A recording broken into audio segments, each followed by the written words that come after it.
Oke, saya diberi tema, saya sendiri mencari tema tapi nggak dapat. Tapi Bro Omen bagus banget dia kasih tema ke saya, mengalami Tuhan di masa sulit.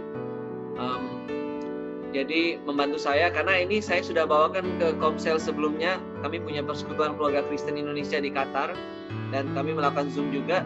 Dan ini topik yang sama saya bawa, jadi saya mengulang. Hanya saja mungkin di sini saya harus lebih cepat, karena diberi waktu kalau nggak salah 15 menit maksimum. Oke, mengalami Tuhan di masa sulit. Jadi maksud mengalami Tuhan, kita bisa memiliki pengertian, yaitu merasakan kehadiran Tuhan, menerima berkat jasmani dan rohani. Arti mengalami Tuhan, kita juga bisa mengartikan itu mendapatkan pertolongan, mengalami mujizat. Nah, tapi kenapa? Mengapa kita bisa merasakan kehadiran Tuhan? Itu hanya karena kehendak dan perkenanan Tuhan. Saya garis bawahi, ketika kita mengalami Tuhan, itu semua karena kehendak dan perkenanan Tuhan. Ada kata masa sulit di situ. Masa sulit bisa berarti masa yang tidak nyaman, masa di saat kita sedang terancam, atau masa di saat memerlukan pertolongan. Nah, bagaimana kalau kita mau mengalami Tuhan? Bagaimana kita mau merasakan kehadiran Tuhan? Bagaimana kita ingin pertemuan dengan Tuhan? Bagaimana kita ingin dapatkan mujizat, pertolongan, dan lain-lain? Satu syaratnya adalah kita harus berkenan di hadapannya. Karena hanya dengan perkenanan Tuhan, manusia bisa membangun hubungan dengan Allah dan mengalami perjumpaan dengan Tuhan. Teringat saya akan Yesaya 55 ayat 6-7 berkata, "Carilah Tuhan selama ia berkenan ditemui. Berserulah kepadanya selama ia dekat. Baiklah orang fasik meninggalkan jalannya, dan orang jahat meninggalkan rancangannya. Baiklah ia kembali kepada Tuhan, maka dia akan mengasihaninya, dan kepada Allah kita, sebab ia memberi pengampunan dengan limpahnya." Bisa digarisbawahi di situ adalah kata berkenan. So kalau emang Tuhan berkenan ditemui, kita pasti bisa bertemu dengan Tuhan. Tapi syarat kita pun harus berkenan di hadapannya. Jadi, Mazmur 145 ayat 18-19 berbunyi, Tuhan dekat pada setiap orang berseru kepadanya, dan setiap orang yang berseru kepadanya dalam kesetiaan. Ayat 19, ia melakukan kehendak orang-orang yang takut akan dia, mendengarkan teriak minta tolong dan menyelamatkan mereka. Dari sini kita bisa ambil kesimpulan, berkenan kepada Tuhan dan dekat pada Tuhan. Kenapa Tuhan itu dekat? Karena dia membiarkan dirinya untuk supaya kita mendekati dia. Jadi dalam arti gini, kalau kita mau dekat sama Tuhan, mau nggak mau, kita harus berkenan. Jadi kalau di situ dibilang Tuhan dekat pada orang yang berseru kepadanya, ada garis bawah di situ, tidak hanya berseru, tapi berseru dalam kesetiaan. Kadang-kadang kita berapa kali berseru, mungkin cuma 1 atau 2 kali ya, berdoa aja gitu kan, tapi nggak dapat jawaban, udah selesai. Tapi yang Tuhan mau adalah berseru kepadanya dalam kesetiaan. Nah, jadi itu yang semua saya bilang, bahwasannya Tuhan itu dekat. Yang kita lakukan adalah hanya berseru kepadanya, tapi berseru dalam kesetiaan. Apalagi di masa-masa sulit seperti sekarang ini. Nah, tapi terkadang juga Tuhan itu jauh. Tapi Tuhan jauh dengan siapa? Apakah dengan kita? Nah, mari kita cek. Di Yesaya 59 ayat 2 mengatakan, tetapi yang merupakan pemisah antara kamu dan Allahmu ialah segala kejahatanmu, dan yang membuat dia menyembunyikan diri terhadap kamu, sehingga ia tidak mendengar ialah segala dosamu. Garis bawahi di situ adalah pemisah antara kita dengan Tuhan, yang membuat kita jauh, itu adalah kejahatan kita. Bukan hanya pelanggaran ya, tapi kejahatan kita. Dan karena dosa kita, Tuhan menyembunyikan diri terhadap kamu. Kata menyembunyikan diri menurut saya itu lebih firm ya. Tidak hanya tidak mau mendengar, tapi menyembunyikan diri. Ada namanya keinginan dari Tuhan untuk menyembunyikan diri. Karena Tuhan tahu, dia nggak bisa kompromi sama dosa.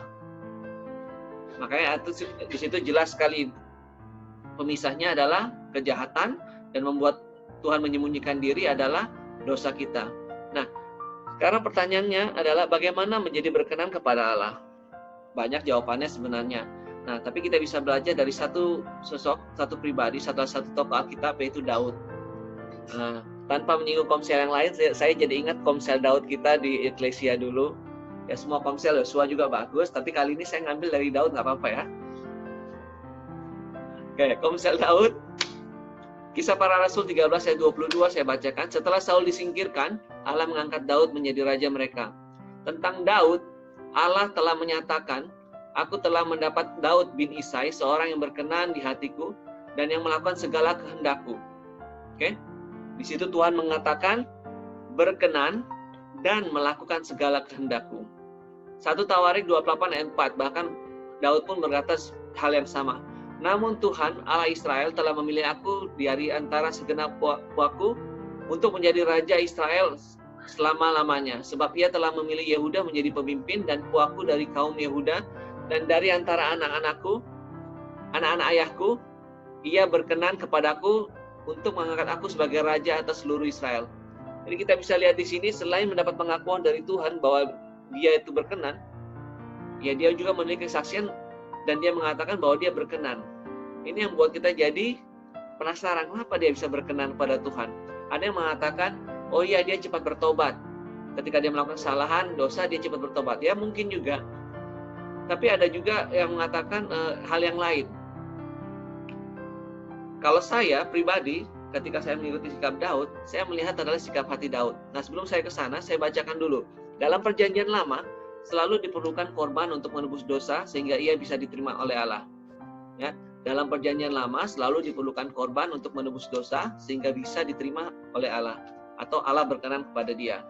Imamat 1 ayat 3 berkata, jikalau persembahannya merupakan korban bakaran dari lembu, haruslah ia mempersembahkan seekor jantan yang tidak bercelah. Ia harus membawanya ke pintu kemah pertemuan supaya Tuhan berkenan akan dia. So, membawakan korban yang tidak bercela supaya Tuhan berkenan.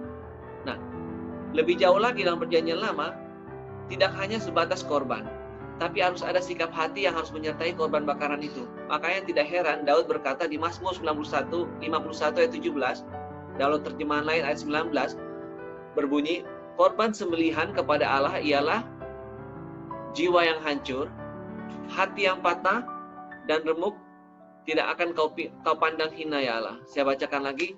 Korban sembelihan kepada Allah ialah jiwa yang hancur, hati yang patah, dan remuk, tidak akan kau pandang hina ya Allah. Nah, itu dalam perjanjian lama. Sekarang dalam perjanjian baru, kita hidup dalam perjanjian baru sekarang. Ibrani 10 ayat 14. Kalau dulu memakai korbannya adalah korban sembelihan, yaitu berupa binatang yang terbaik, yang jadi buah sulung, yang tidak bercela. Dalam perjanjian baru, Ibrani 10 ayat 14 berkata, sebab oleh satu korban saja ia telah menyempurnakan untuk selama-lamanya mereka yang ia kuduskan. Cukup satu korban saja, yaitu anak domba Allah, yaitu Yesus Kristus. Oke, jadi kita sekarang tidak perlu lagi bakar korban persembahan, sembelihan atau yang mana lain, karena korbannya sudah ada. Satu untuk semuanya dan untuk selamanya. Nah, seperti saya bilang, kalau dalam perjanjian lama harus punya sikap hati, yaitu jiwa yang hancur juga. Dalam perjanjian baru pun hal yang sama berlaku. Sikap hati diperlukan, sama seperti ketika Lukas 10 ayat 27 berkata, kasihilah Tuhan Allahmu dengan segenap hatimu dan dengan segenap jiwamu dan dengan segenap kekuatanmu dan dengan segenap akal budimu, dan kasihlah sesama manusia seperti dirimu sendiri. So, tetap korban ada, berkenan, tapi juga harus punya sikap hati yang benar, yaitu meresponi dengan baik. Nah, saya ngambil kesimpulan adalah seperti ini. Kunci dari perkenanan Tuhan itu adalah sikap hati. Daud selalu memikirkan Tuhan. Oke, kita bisa lihat dari Mazmur yang diciptakan, perbuatan yang dilakukan, dan rencana yang dibuat. Salah satunya adalah memindahkan tabut Allah ke Sion. Saya rasa gini, dulu tabut Allah ketika dirampas oleh bangsa Filistin, kemudian bangsa Filistin mengembalikannya mengembalikan tabut itu, tapi hanya ditaruh di daerah Kiryat. Nah, Daud merindukan tabut Allah itu bersama dengan dia. Nah, ketika Daud menyerang Yebus untuk mendapatkan Yerusalem, di sebelah barat dia bangun kota, disebut kota Daud. Nah, itulah Sion. Nah, kalau Sion artinya, kalau dalam teologinya artinya kerajaan Allah, ya kan? Atau ada yang berarti Israel, atau ada yang berarti dengan Yerusalem baru. So, kaki dian, peralatan tabut perjanjian, semua itu lengkap di sana. Hanya saja satu kurang, yaitu tabut perjanjian Allah atau tabut Allah.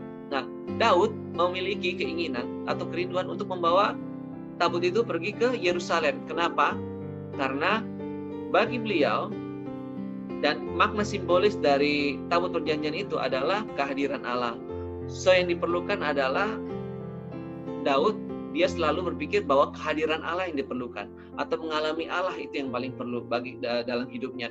Makanya nggak heran kalau dia membuat mazmur lagu, lebih baik satu hari di pelataranmu, ya kan, daripada 1000 hari di tempat lain. Jadi kita bisa lihat kerinduan Daud itu adalah sebenarnya kehadiran Allah dan kebersamaan dia dengan Allah. Karena perjalanan seperti apapun, masa sulit seperti apapun, selama dia bersama dengan Allah, Tuhan pasti memelihara. Tuhan pasti memampukan dia melewati semua masa-masa sukar. Nah, itu yang buat dia berkenan kepada Allah, selain dia melakukan kehendak Allah itu sendiri dan menjaga kekudusan atau memiliki sikap hati yang benar. Itu saja dari saya. Nah, mengalami Tuhan adalah mengalami kehadiran Allah dan berjalan bersama Allah. Saya teringat 1 Petrus 3 ayat 12 berkata, sebab mata Tuhan tertuju kepada orang-orang benar dan telinganya kepada permohonan yang mereka yang minta tolong. Tetapi wajah Tuhan menentang orang-orang yang berbuat jahat. So di sana kita bisa lihat hanya dengan berkenan dan kita dibenarkan, kita menjadi orang-orang benar, mata Tuhan tertuju kepada kita. Nah, hanya orang benar yang mengalami. Jadi saya ulangi, hanya orang benar yang mengalami. Nah, saya percaya kita semua itu adalah orang benar. Bukan karena usaha kita, tapi karena iman. Iman kepada Allah yang memberikan kasih karunia-Nya dan meresponi dengan sikap hati yang benar dan terpancar dari karakter dan perbuatan kita atau buah-buah roh kita. Kita nggak bisa bilang hanya sekedar iman tapi dalam akal. Tapi kalau orang melihat kita itu dari buahnya lah kita bisa kelihatan sesungguhnya siapa kita. Nah, mengalami Tuhan di masa sulit, saya bisa mengambil satu perikop atau satu pasal, ada beberapa ayat di situ. Saya hanya bisa menjawabnya dengan Roma 5 ayat 1 sampai 5. Mungkin semuanya bisa dibuka, kita mau sama-sama baca kalau ada Alkitab di situ. Di Roma 5 ayat 1 sampai 5 untuk menutup sharing saya hari ini. Oke, saya bacakan. Roma 5 ayat 1 sampai 5. Sebab itu kita yang dibenarkan oleh iman, makanya kita menjadi orang benar, kita hidup dalam damai sejahtera dengan Allah karena Tuhan kita Yesus Kristus. Oleh Dia kita juga beroleh jalan masuk oleh iman kepada kasih karunia ini. Di dalam kasih karunia ini kita berdiri dan kita bermegah dalam pengharapan akan menerima kemuliaan Allah. Dan bukan hanya itu saja, kita malah bermegah juga dalam kesengsaraan kita. Karena kita tahu bahwa kesengsaraan itu menimbulkan ketekunan. Dan ketekunan menimbulkan tahan uji. Dan tahan uji menimbulkan pengharapan. Dan yang terakhir, dan pengharapan tidak mengecewakan karena kasih Allah telah dicurahkan di dalam hati kita oleh Roh Kudus yang telah dikaruniakan kepada kita. Nah, semua teman-teman, kiranya sharing saya kali ini bisa menguatkan kita, bisa memberkati semuanya yang ada di sini, mengalami Tuhan di masa yang sulit hanya dengan kita menjadi suatu pribadi yang berkenan. Dan untuk menjadi pribadi yang berkenan, memang ada naik turunnya, Bapak, semuanya. Kita harus berusaha untuk itu semuanya. Dan saya mau sudahi, dan ini ada pesan yang muncul. Habis ini kita mau doa syafaat. Doa syafaat, siapa yang bertugas ya, Bro? Oke. Terima kasih buat Bro Jackson untuk sharing firman Tuhan-Nya. Buat sore hari yang indah ini Bapak, kami semua berkumpul Tuhan. Kami percaya Tuhan, Engkau Tuhan terus bekerja dalam kehidupan setiap kami anak-anak-Mu Bapa. Kau terus membawa kami bertumbuh dalam pengenalan yang benar akan Engkau, makin mengasihi dan mencintai Engkau dengan seluruh hidup kami Bapa. Terima kasih Bapa, kami berdoa buat saudara kami Randy Bapa yang ada di Qatar sana Tuhan. Perlindungan, penyertaan, penjagaan Tuhan senantiasa dalam seluruh kehidupan Randy sekeluarga. Tutup bungkus mereka dan kuasa darah-Mu Bapa. Segala bentuk epidemik apapun Bapa semuanya dijauhkan dari kehidupan keluarga Randy Bapak. Begitu juga buat seluruh kehidupan Omen Bapak, Malang, perlindungan, penyertaan, penjagaan Tuhan senantiasa buat seluruh kehidupan Omen sekeluarga. Tuhan tolong dia dalam segala usaha pekerjaannya Bapak, dalam tanggung jawabnya Tuhan, menafkahi semua karyawan pegawai dia Tuhan, Tuhan membela dia Bapak. Engkau memberkati segala usaha pekerjaannya Tuhan, dan Tuhan senantiasa menyatakan kasih, karunia, kebaikan, dan kemurahan-Mu di dalam seluruh kehidupan Omen sekeluarga Bapak. Begitu juga Bapak buat seluruh kehidupan saudara kami Yusuf Bapak, dalam dia menjalankan tugas pekerjaannya Tuhan menolong Bapak. Tuhan memimpin, menuntun, menyertai Bapak. Engkau Tuhan terus membawa Yusuf dalam promosi-promosi yang luar biasa Tuhan. Tuhan terus percayakan tanggung jawab yang semakin besar buat dia Tuhan. Untuk dia jadi saluran berkat-Mu, saluran kasih-Mu, saluran kuasa-Mu, kesaksian yang hidup dalam tanggung jawab dia sebagai pelayan masyarakat, sebagai abdi negara, juga sebagai pejabat Tuhan. Tuhan menolong, memimpin, menuntun, membela seluruh kehidupan Yusuf sekeluarga. Seluruh kehidupan istri dan anak-anaknya, juga keluarga besarnya, terlindungi, terjaga dalam Tuhan. Tuhan tutup bungkus dengan kuasa darah-Mu senantiasa Bapak. Begitu juga buat kehidupan Babeloan, Tuhan menolong beliau dalam segala usaha pekerjaannya. Kasih karunia-Mu senantiasa nyata buat dia. Kebaikan, kemurahan-Mu selalu baru dalam kehidupan Babeloan sekeluarga Bapak. Setiap hari, setiap waktu Tuhan. Tak habis-habisnya Bapak kebaikan dan kemurahan-Mu di dalam seluruh kehidupannya Bapak. Mari Tuhan terus membukakan hal-hal yang baru dalam kehidupan beliau. Tuhan membawa dia semakin intim, semakin dalam, dan semakin mengerti apa yang menjadi kehendak Tuhan, yang baik, yang berkenan, dan yang sempurna. Terima kasih Bapak, Tuhan menolong Babeloan dalam segala usaha pekerjaan dalam seluruh kehidupannya. Kuasa pemetengan darah Yesus tutup bungkus seluruh hidup dia senantiasa sekeluarga bersama istri dan anaknya Bapak. Begitu juga Bapak buat Suen Tuhan, Tuhan menolong dia Bapak. Apa yang menjadi kerinduan isi hatinya Tuhan mengerti, Tuhan mengetahui, dan buat Tuhan kami percaya sebagai Bapak yang baik, apapun yang Suen rindukan, yang Suen harapkan, yang Suen idam-idamkan Tuhan itu penting Bapak, dan kami percaya semuanya Bapak tercatat, dan kami percaya Tuhan menjawab segala kebutuhan, segala kerinduan, segala keinginan hati Suen sekeluarga Tuhan. Tuhan memberkati seluruh kehidupan Suen dengan istrinya Tuhan. Tuhan membela, Tuhan menolong dia senantiasa. Begitu juga Bapak buat kehidupan Mas Budi sekeluarga Bapak. Tuhan juga menolong seluruh kehidupan Mas Budi Tuhan dalam melewati situasi ini. Pembelaan, penyertaan Tuhan nyata Bapak buat seluruh kehidupan Mas Budi, istrinya, dan anak-anaknya Tuhan. Senantiasa kebaikan dan kemurahan Tuhan Engkau nyatakan Bapak dalam seluruh kehidupan keluarga ini. Keluarga ini luar biasa di dalam Tuhan. Tuhan pakai jadi kesaksian, menjadi kesaksian yang hidup, menjadi saluran berkat, menjadi saluran kasih-Mu, dan menjadi saluran kuasa-Mu Bapak. Dimanapun keluarga ini berada, senantiasa menyatakan kebaikan dan kemurahan Tuhan. Mari Bapak perlindungan, penyertaan, penjagaan-Mu dalam seluruh kehidupan Mas Budi sekeluarga, begitu juga seluruh kehidupan keluarga besarnya Tuhan. Terima kasih Bapak juga buat kehidupan Dido Tuhan. Tuhan menolong Dido dalam segala usaha pekerjaannya Tuhan. Membela Dido Tuhan senantiasa Tuhan. Tuhan pakai dia lebih lagi Bapak dalam tanggung jawabnya sebagai pejabat juga Bapak di daerah. Tuhan menolong, memimpin, menuntun, menyertai dia, memberikan dia hikmat, kebijaksanaan yang daripada Tuhan. Wibawa ilahi itu memenuhi, menyertai seluruh kehidupan Dido Tuhan. Dimanapun Dido ditugaskan, ditempatkan, dia jadi saluran berkat-Mu, saluran kasih-Mu, saluran kuasa-Mu. Dia menyatakan kemuliaan Tuhan di dalam seluruh kehidupannya sekeluarga. Tuhan tutup bungkus seluruh kehidupan Dido, orang tua dan juga istri dan anak-anaknya semua terlindungi, terjaga, dan aman dalam Tuhan. Semuanya terlindungi, terjaga, dijauhkan dari hal-hal yang tidak baik, hal-hal yang jahat, segala virus, hal apapun Tuhan. Kuasa pemetengan darah Yesus tutup bungkus seluruh kehidupan Dido, dan kami berdoa melepaskan pelayanan malaikat bekerja menjaga memagari seluruh kehidupan Dido sekeluarga Bapak. Begitu juga Bapak buat kehidupan saudara kami Yenri, Tuhan menolong, memimpin dia Bapak. Dalam tanggung jawab dia juga Bapak sebagai pejabat Tuhan di daerah, Tuhan menolong, memimpin, menuntun dia Tuhan, membela dia Tuhan. Tuhan memberikan hikmat, kebijaksanaan Bapak, sehingga Yenri senantiasa jadi berkat, jadi saluran kasih-Mu, saluran kuasa-Mu Tuhan. Tuhan tutup bungkus seluruh kehidupan Yenri, istri dan anaknya Bapak, dan kuasa darah-Mu. Senantiasa Bapak Engkau melimpahi dia dan kebaikan dan kemurahan-Mu saja Tuhan. Dan senantiasa hidupnya berkemenangan, berkelimpahan di dalam Tuhan. Terima kasih Bapak, kami juga berdoa buat seluruh saudara-saudara kami Tuhan. Ada Hans, juga ada Ade, Ada Dowin juga yang hari ini berulang tahun. Tuhan memberkati seluruh kehidupan Dowin juga Tuhan. Begitu juga Bapak saudara-saudara kami, ada Stella, juga ada Mbak Ineke, semua Bapak.